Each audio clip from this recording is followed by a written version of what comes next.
Presidential candidate David Granger said the first change envisaged at the NIS will be the replacement of the chairman. I think Dr. Roger Luncheon should be retired from that position.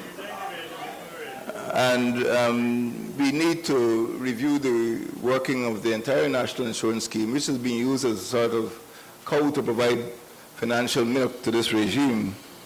It was established, I think 47 years ago or thereabouts, to provide for the ordinary people in this country from cradle to grave.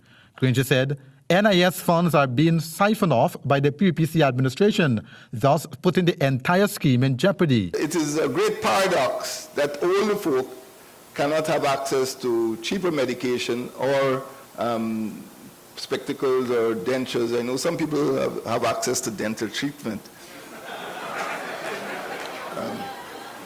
But we certainly need to review the working of the entire national insurance scheme to bring it back in line with what it was intended to do by the founders, that is the PNC, which founded it in 1968 or thereabouts.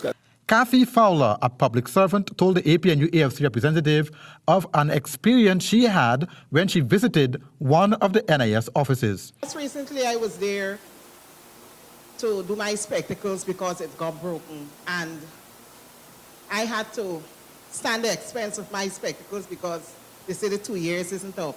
So all I got back from $35,000 is $6,666.